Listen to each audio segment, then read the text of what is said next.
Assalamualaikum warahmatullahi ta'ala wabarakatuh. Alhamdulillah, alhamdulillahi muayyidis sabirina bi'azizi nasrihi wa muyassiris syakirina lihamidi syukrihi wa muwaffiqil mukhtarina lil qiyami bi amrihi. Ashhadu an la ilaha illallah wahdahu la syarika lahu bi hukmihi wa qada'ihi, wa ashhadu anna sayyidana Muhammadan abduhu wa rasuluhu zawil ilmi wal hikami. Allahumma salli wa sallim wa barik ala sayyidina Muhammadin nabiyyihi wa rasulihi wa ala alihi wa sahbihi wa dhurriyyatihi wa azwajihi wa ahli baitihi ila yaumi liqaihi, amma ba'du. Rabbi shrah li sadri wa yassir li amri wahlul 'uqdatam min lisani yafqahu qawli. Rabbi yassir wa la tu'assir, Rabbi tammim lana bil khair. Subhanaka la ilma lana illa ma 'allamtana innaka antal alimul hakim. Hasbunallah wa ni'mal wakil, la hawla wa la quwwata illa billahil aliyyil azim. Ya Fattah ya Alim, iftah lana abwabal ilmi wal fahmi. ففهمناها سليمان وكلا آتينا حكما وعلما وسخرنا مع داود الجبال يسبحن والطير وكنا فاعلين برحمتك يا أرحم الراحمين آمين اللهم آمين.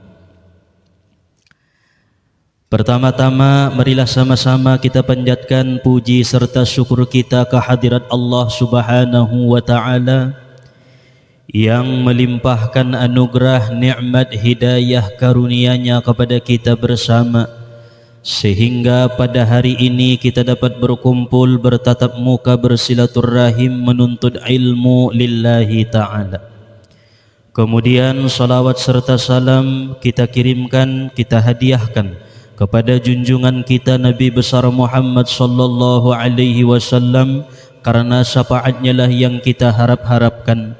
Tentunya sebagai umatnya, marilah kita bacakan salawat dan salam dengan ucapan Allahumma salli wa sallim wa barik ala sayyidina Muhammad wa ala ali sayyidina Muhammad.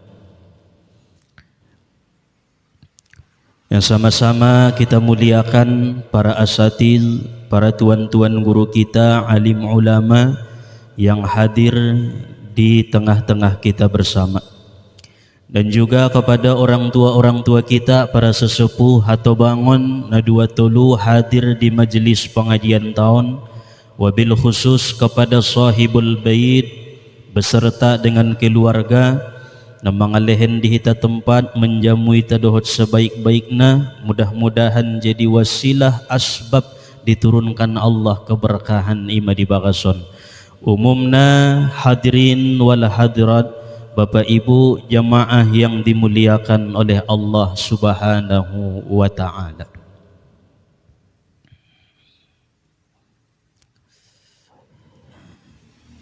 Di dalam Al-Quran Surat Yasin ayat yang ke-12. Surat Yasin ini sering kita baca. Surat Yasin ini sudah menjadi wirid bagi kita.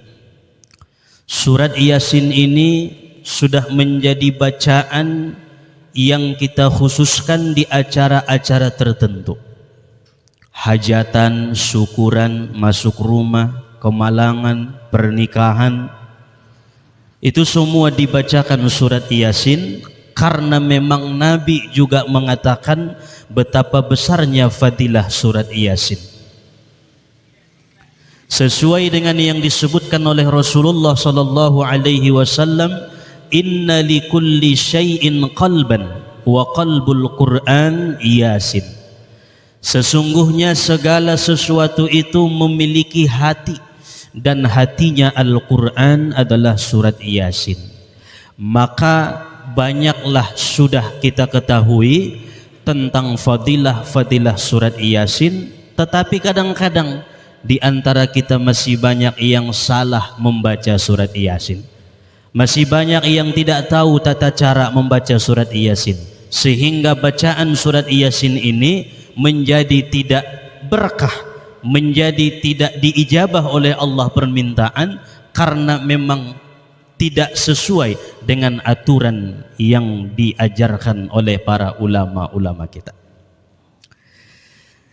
Di dalam surat Yasin ayat yang ke-12 ada firman Allah, inna nahnu nuhyil mauta wa naktubu ma qaddamu wa atharahum wa kulla syai'in ahsaynahu fi imamin mubin. Membaca Yasin menekin ayat teh. Nah dong isi marsua, inna nahnu nuhyil mauta wa naktubu ma qaddamu wa atharahum wa kulla syai'in ahsaynahu fi imamin mubin. Sesungguhnya kata Allah, inna nahnu nuhyil mauta, sesungguhnya kamilah yang menghidupkan orang-orang yang sudah mati.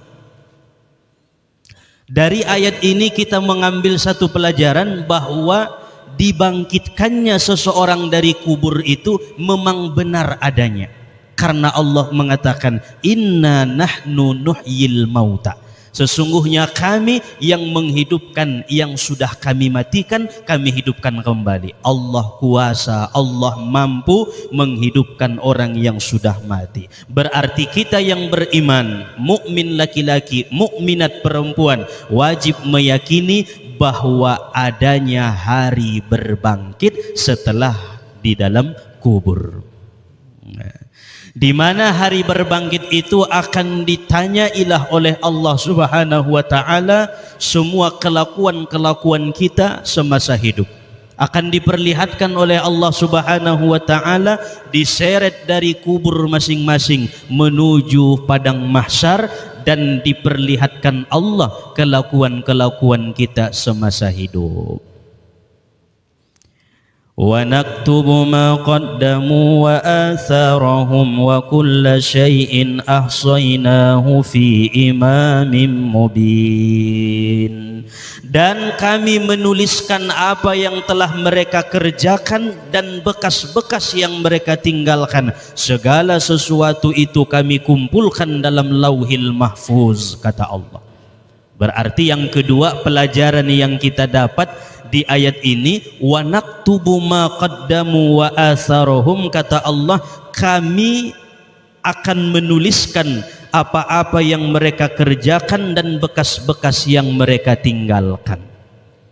Tidak ada satu bekas pun yang ditinggalkan oleh manusia itu, melainkan bekas itu sudah dicatat oleh Allah dan dipelihara Allah di lauhil mahfuz. Langkah kaki kita yang 20 tahun lalu mungkin kita sudah lupa. 20 tahun yang lalu kita pernah melangkahkan kaki ini untuk maksiat. Kita pernah melangkahkan kaki ini untuk berzina. Kita pernah melangkahkan kaki untuk minum khamar.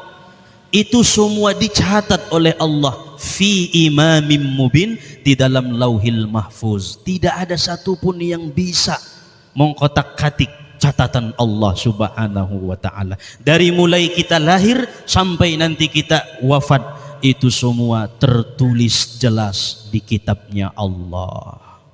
Nah, jadi kita berusaha melangkahkan kaki ini ke tempat-tempat yang bernilai ibadah. Langkah menuntut ilmu hari ini akan dicatat Allah di lauhil mahfuz. Suatu saat di padang mahsyar diperlihatkan oleh Allah dan ditonton oleh seluruh makhluk Allah.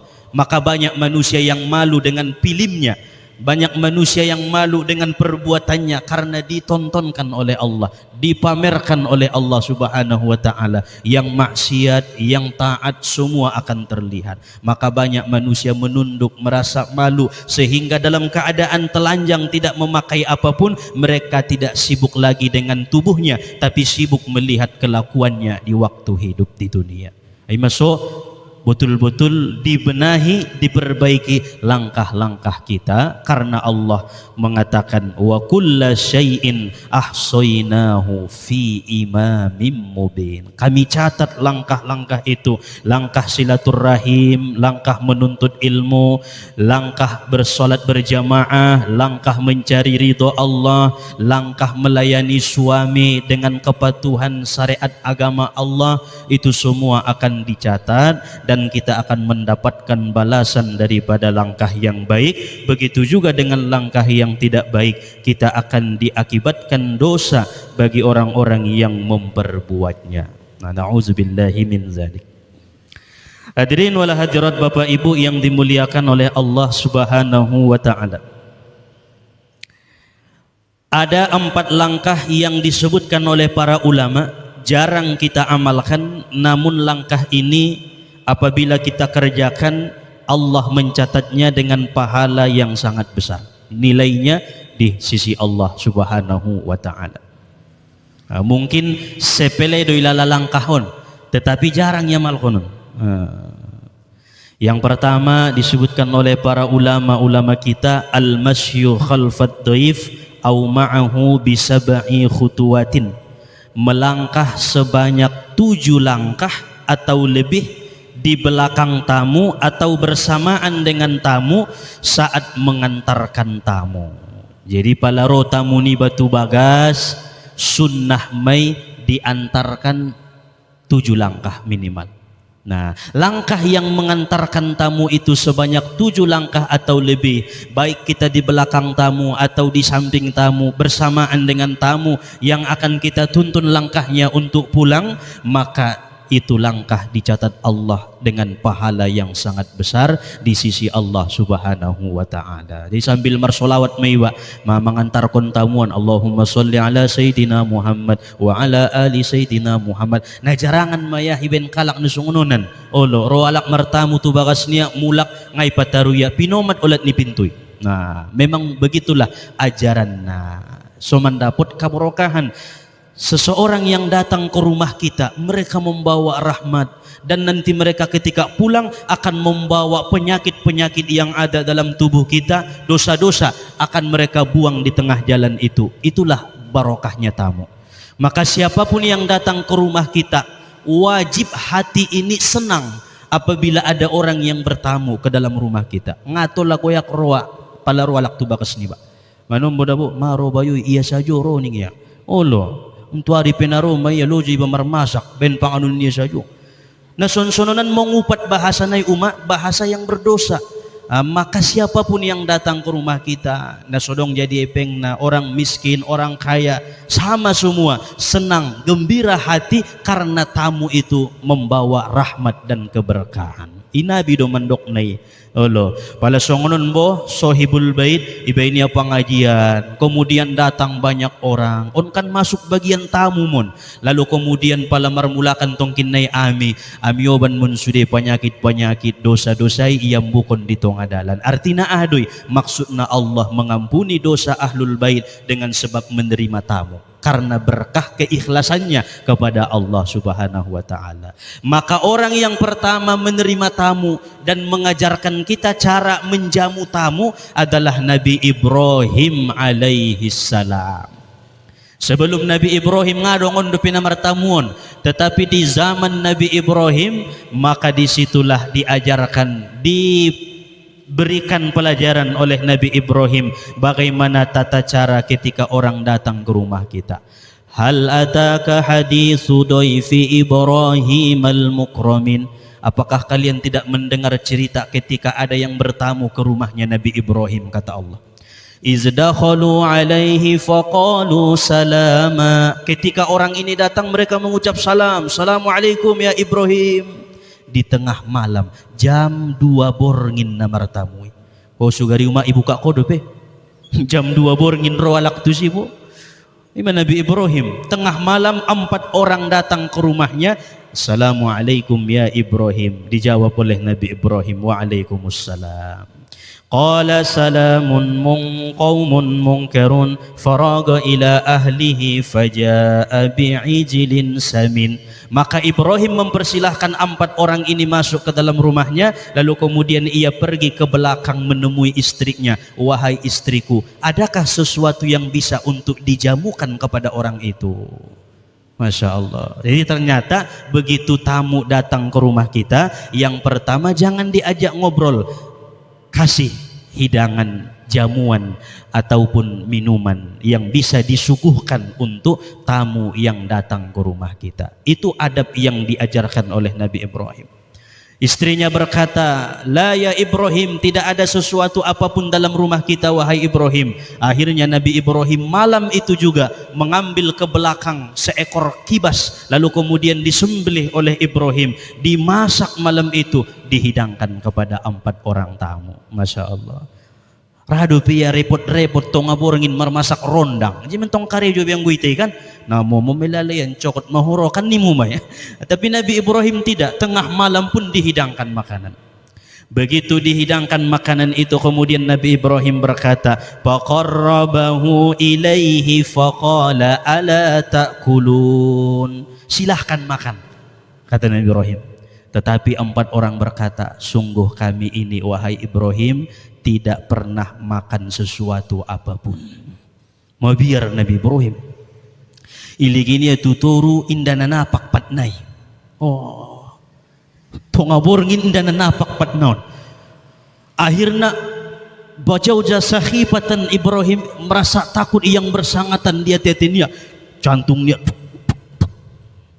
harana mang nalainon dan alak naroon. Akhirnya karena ketakutan Ibrahim, yang 4 ini berkata, sesungguhnya kami utusan Allah, malaikat Allah datang menguji kebersihan hatimu wahai Ibrahim.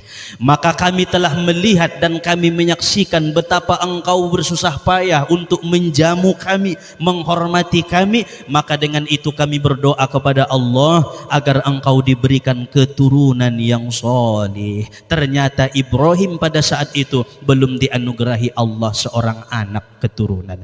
Karena berkah menjamu tamu dengan ikhlas, maka Allah kabulkan keinginan Ibrahim, ilin Tuhan keturunan nia, lahir anaknya Ismail alaihi salam. Imai barokah menjamu malaikat tamu. Walaupun tidak dimakan jamuan hidangan itu, yang terpenting kita sudah melaksanakan adab-adab bertamu. Jadi setelah tamu nanti pulang, maka ikut mengantarkan dengan 7 langkah baca solawat Allahumma sholli ala sayyidina Muhammad. Ilangkah na jarang ia malakon. Yang kedua, kata para ulama, langkah yang jarang diamalkan namun besar pahalanya, al-masyu ba'dal aqli fil lailati, melangkah setelah makan di tengah malam sebanyak 100 langkah. Nah, ini selain kita mendapatkan pahala, termasuk juga untuk kesehatan, kata Imam Al-Ghazali dalam kitab Ihya Ulumiddin.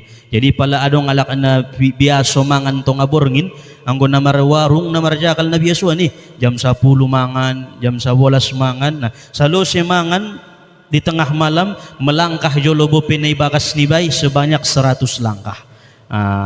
Maka itu akan membantu kesehatan lambung, kesehatan jantung, boltok nibaon, sehingga jauh dari penyakit darah tinggi, penyakit gula, kolesterol, aiswe dihindarkan oleh Allah. Jadi ulang abis mangan langsung modom kabiasaan na ido.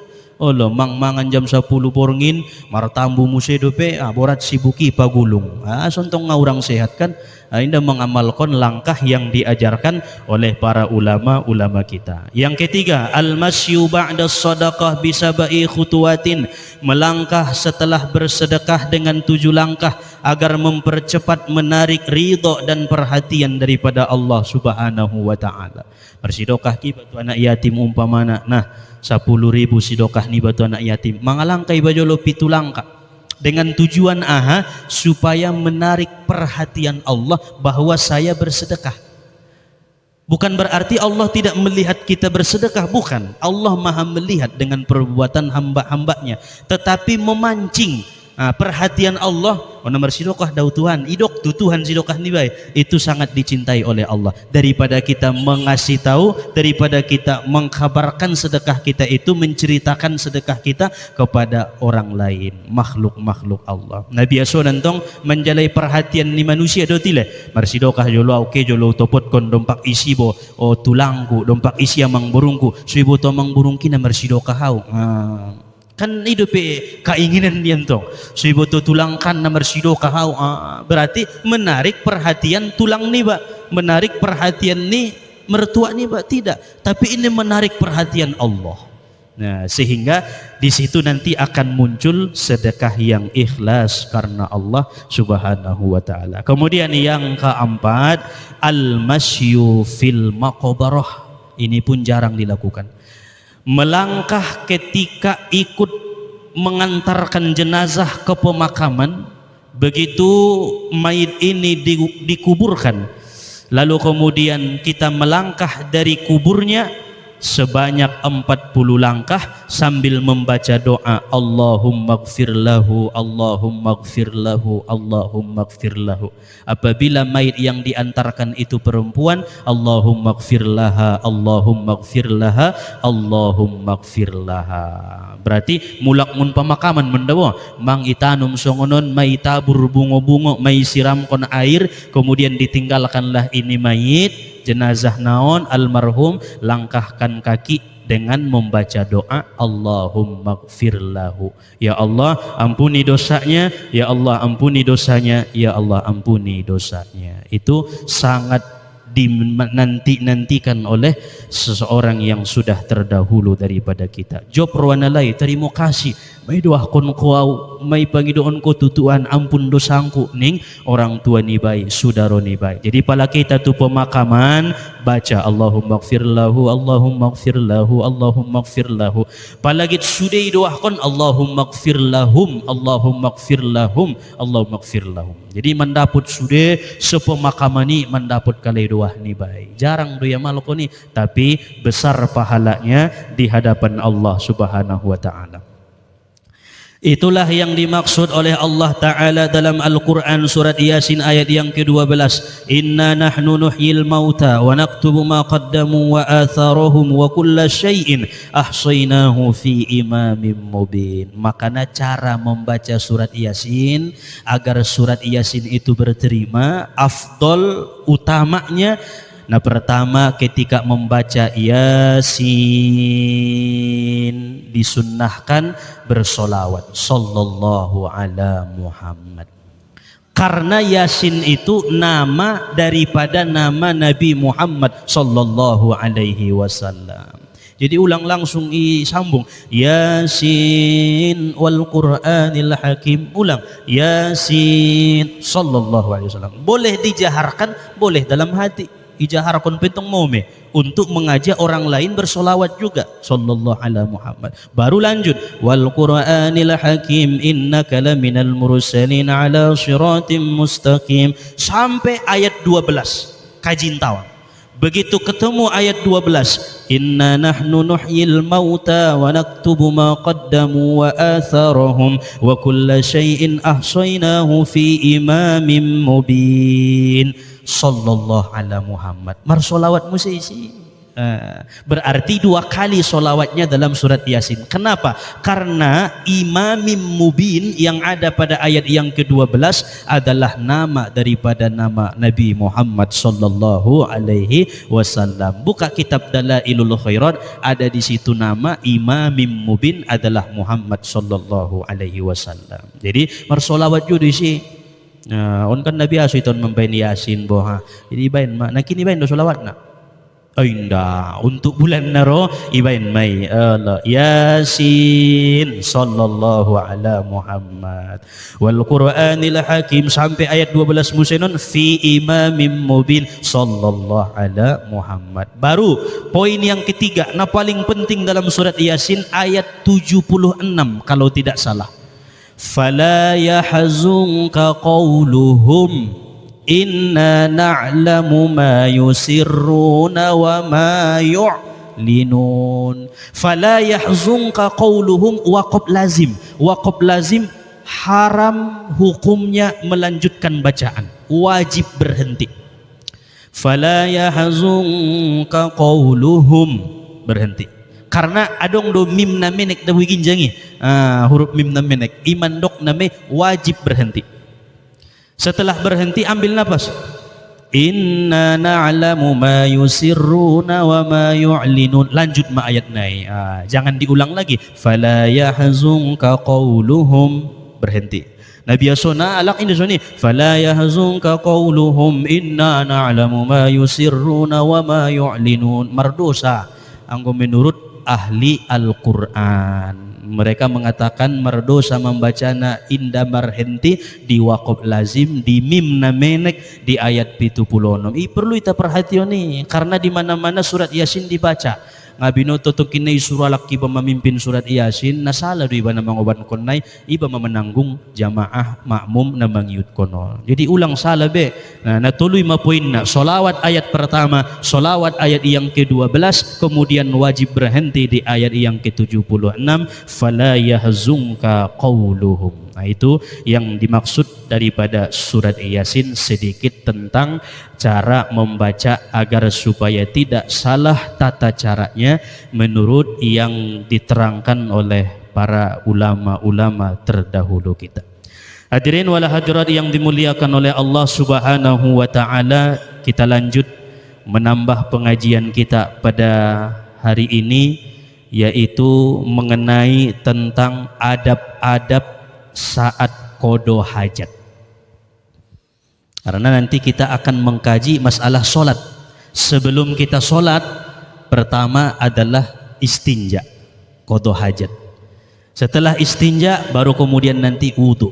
Setelah wudu barulah kita solat.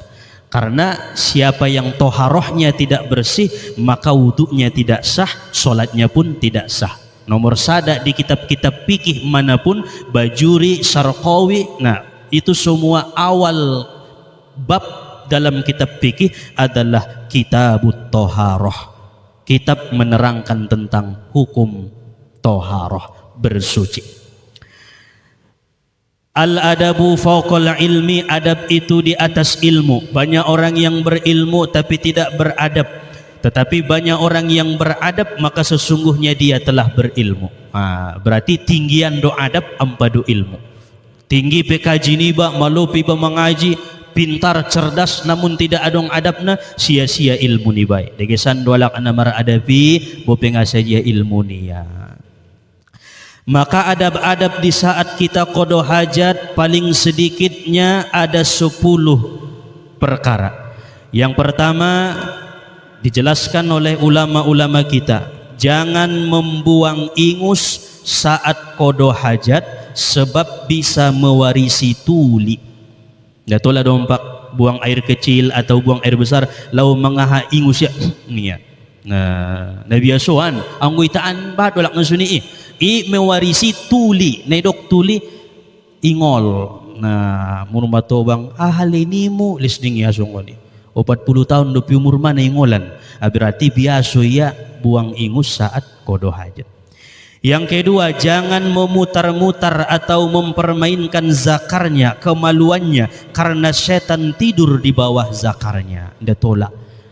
Isi do tempat ni setan ni, buru-buru ibersihkon, buru-buru ibasu, ulang ipermain-mainkon. Yang ketiga, jangan berlama-lama di kamar mandi, ngatola, tarpodom pisi ngatola. Oh lo, yang kurun tung tempat perpodoman ni. Oh lo. Jadi palamang salo si buang hajat ni baun sudah keluar.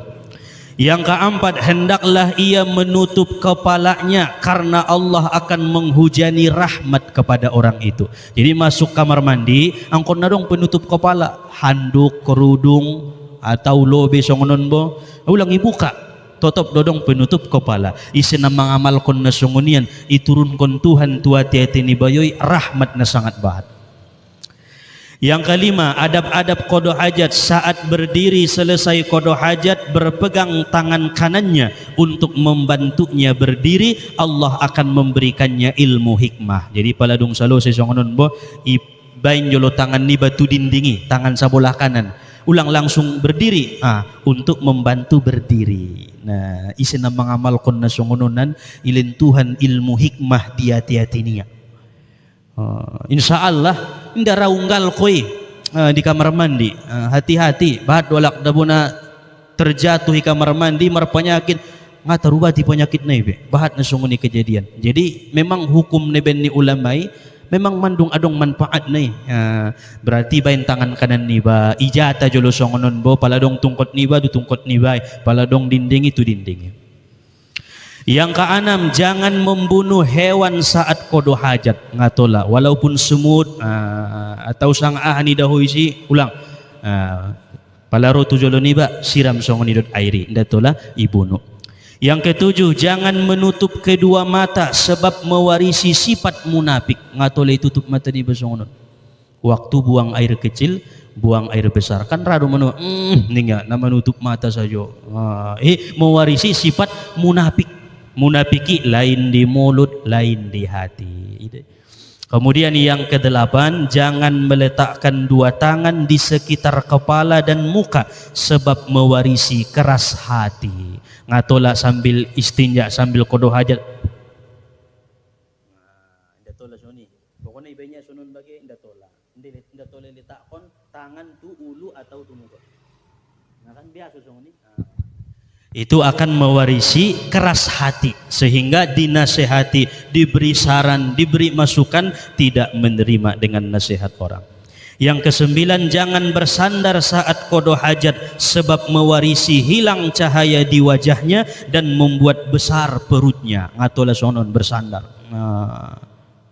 Yang ke-10, meluruskan punggungnya saat kodo hajat. Angkon nalurus punggung niba saat kodo hajat, baik itu buang air kecil ataupun buang air besar. Yang terakhir, adapun hukum istinja adalah yang pertama wajib saat buang air kecil dan buang air besar.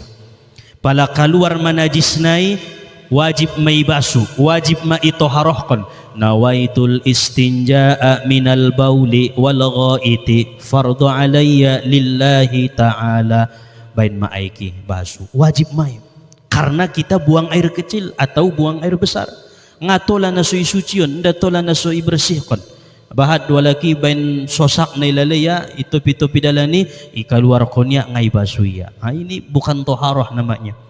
Maka Rasulullah mengatakan banyak aku melihat siksa kubur gara-gara seseorang itu tidak membersihkan kemaluannya setelah buang air kecil.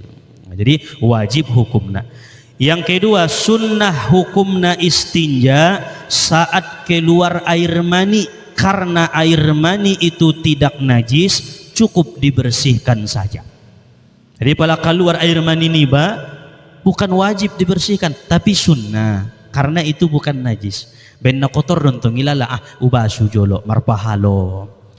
Yang ketiga, makruh hukumnya istinja saat buang angin. Jolo buang angin ya kayak jolo tu kamar mandi mau di ubasu jolo baru buang angin naun ya makruh doi nangkon pajar songoni.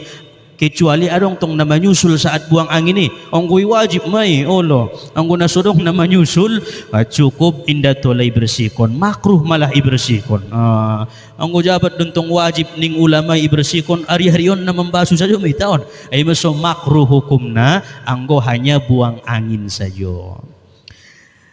Cukup kita membersihkan daripada buang air kecil atau buang air besar dengan air yang bersih, yang suci lagi mensucikan. Dengan niat nawaitul istinja'a minal bauli wal ghaiti fardu alayya lillahi ta'ala. Setelah kita selesai daripada membersihkan buang air kecil atau buang air besar, bacalah doa Allahumma tahhir qalbi minan nifaq wa hassin farji minal fawahis.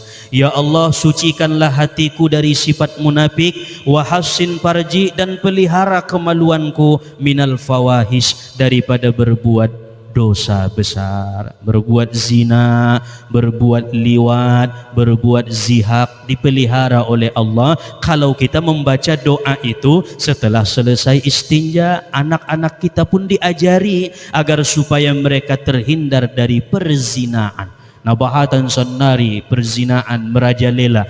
Bagaimana cara mengantisipasinya? Salah satu istinja yang benar, lalu kemudian doa setelah istinja. Allahumma tahhir qalbi minan nifaq wa hassin farji minal fawahish. Jadi amalkan doi. Dari dulu kita amalkan. Karena diajari oleh guru-guru kita, ya Allah bersihkan hatiku dari munafik. Kemudian pelihara kemaluanku ini dari berbuat zina, berbuat dosa besar, agar dijaga oleh Allah dari penyakit-penyakit yang berhubungan dengan kemaluan, dipelihara oleh Allah. Setelah kita membaca doa itu, baru kemudian keluar dari kamar mandi, bacalah doa alhamdulillahilladzi azhaba annil adza wa afani, sambil mengusap perut niba.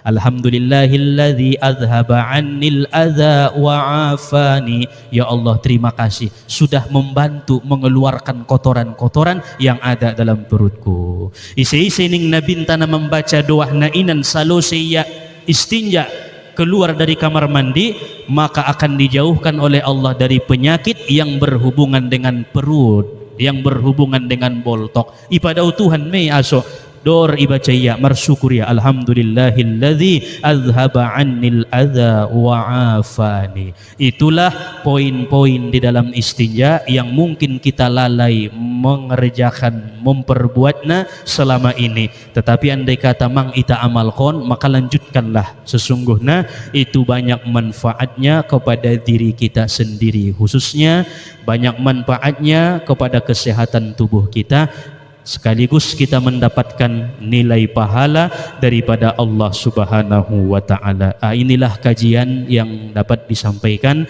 pada pertemuan kita ini. Mudah-mudahan Allah Subhanahu wa taala meridhoi, menambah ilmu amal ibadah kita, memperkuat keimanan dan ketakwaan kita kepada Allah Subhanahu wa taala. Amin ya Allah ya rabbal alamin. Ala hadhihi niyyah ila hadratin nabiyil mustafa sallallahu alaihi wasallam. Syai'un lillahi lahu. Al-Fatihah. Alhamdulillahi Rabbil Alamin Ar-Rahmanir Rahim Maliki Yawmiddin Iyyaka na'budu wa iyyaka nasta'in Ihdinas siratal mustaqim Siratal ladzina an'amta 'alaihim